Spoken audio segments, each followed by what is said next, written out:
What's up mga ka-airsoft? Sa video ito, i-review natin itong 3D printed fixed outer barrel para sa Glock pistol. So itong video ito ay hahatiin natin sa 4 na parts. So ang first part, in comparison video para sa regular outer barrel ng airsoft pistol. Pangalawa, installation nito. Pangatlo, yung shooting test natin. At yung 4, conclusion natin. So, simulan na natin.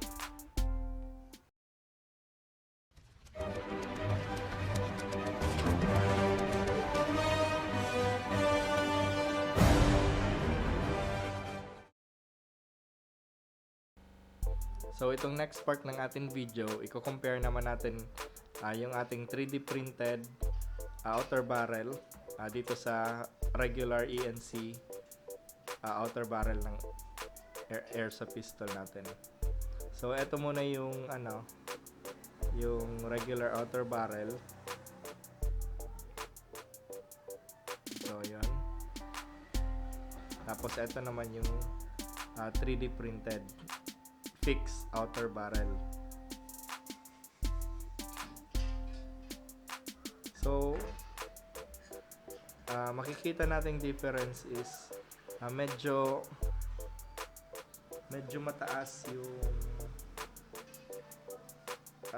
regular outer barrel kaysa sa 3D printed na outer barrel side by side. Ayan.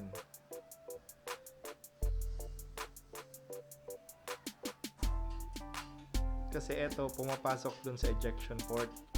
Tapos ito naman nag-slide lang dito yung slide ng Glock magazine. Kaya hindi siya nagmo-move pataas baba. Kaya siya tinawag na fixed outer barrel kasi wala siyang movement. So bale eto kasi pag nag-rock yung slide, nagmo-move siya medyo taas baba, kaya medyo na-apektuhan yung accuracy. So yun, so yan, i-compare natin side by side. Yan.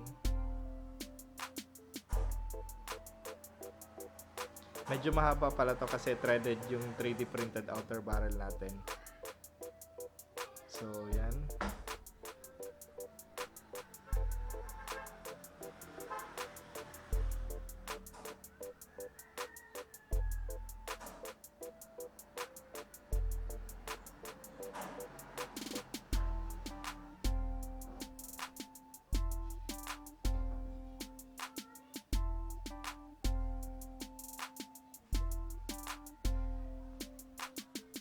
Okay, tapos punta naman tayo sa installation video. Papakita ko sa iyo kung paano i-install yung outer barrel, yung 3D printed outer barrel natin ipapalit sa regular outer barrel ng Glock airsoft pistol. So, para sa pag-install natin itong 3D printed fixed outer barrel, kakailanganin lang natin itong maliit na flat screw. So, una, tanggalin muna natin syempre yung magazine. Tapos always perform your safety check. Titignan natin kung may BBs na laman. Yan. So, safe.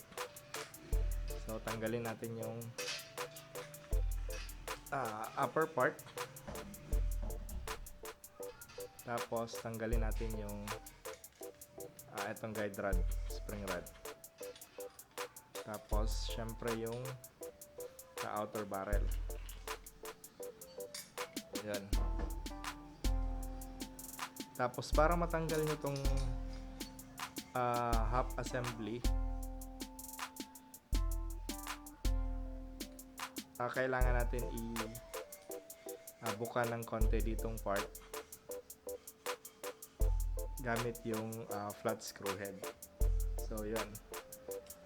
Yan. Tapos itulak na lang palabas.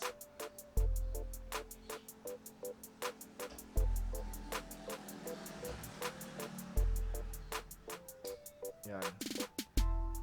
Ito kasing etong part yung naglalak sa outer barrel.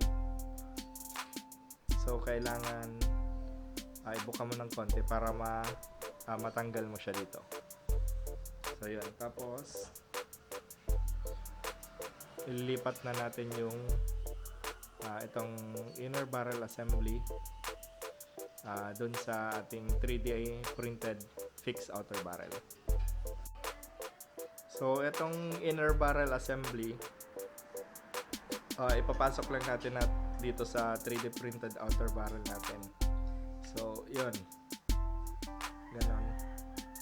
So ganitong itsura niya pag pag nakasalpak na sa 3D printed outer barrel.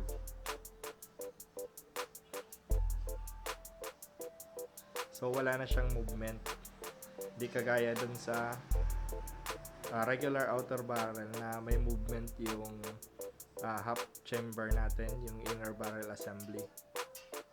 So yun, balik na natin ulit sa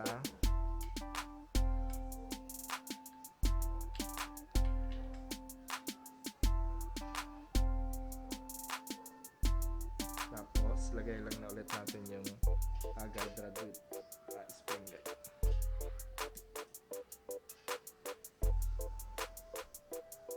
Medyo naka-oscillate siya kasi threaded yung 3D printed outer barrel natin. Tapos balik lang ulit yung lower assembly. Yun, kung mapapansin nyo, halos walang movement yung hindi, ito yung nabawas na part dito sa outer barrel, hindi na siya tumatama sa slide. Kaya nababawasan yung friction tapos movement ng outer barrel natin. Kaya fix lang siya. Yun, smooth yung cycle. So yun, shooting test na tayo. Tingnan natin yung accuracy nito.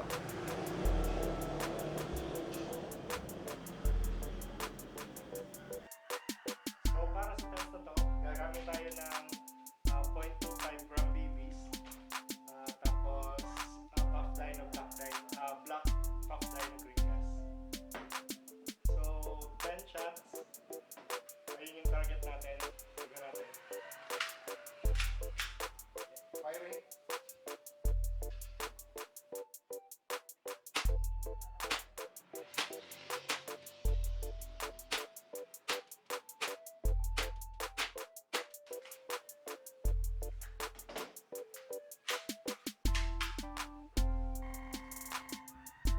So, ito yung tama ng ating test fire gamit yung 3D printed fixed outer barrel.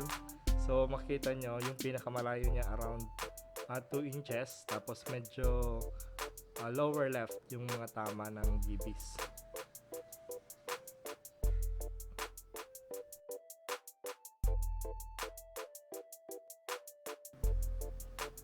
So, same setup tayo. Ngayon, test naman natin yung stock outer barrel. So, ito, same 10 BBs, tapos 2.25 grams, tapos black puff dyno. Okay, firing na tayo.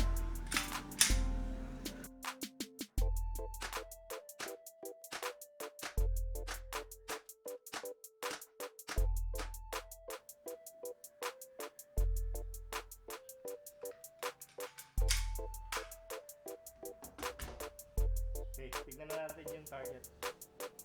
So, ito naman ngayon yung mga tama natin gamit yung regular or stock outer barrel. So, kung mapapansin nyo, yung pinakamalayo niyang point is around 3 inches. So, tapos yung mga tama niya naman is nasa lower, tapos medyo mababa talaga, lower light. Pero dito ako nag-aim yan. Yung aim point natin is dito. Same din sa 3D printed outer barrel. So yun. So punta na tayo sa conclusion.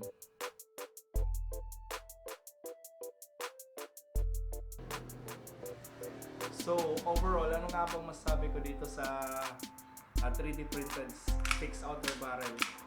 So yun, it serves its purpose. Tapos kung nagtitipid kayo, pwede na din siya.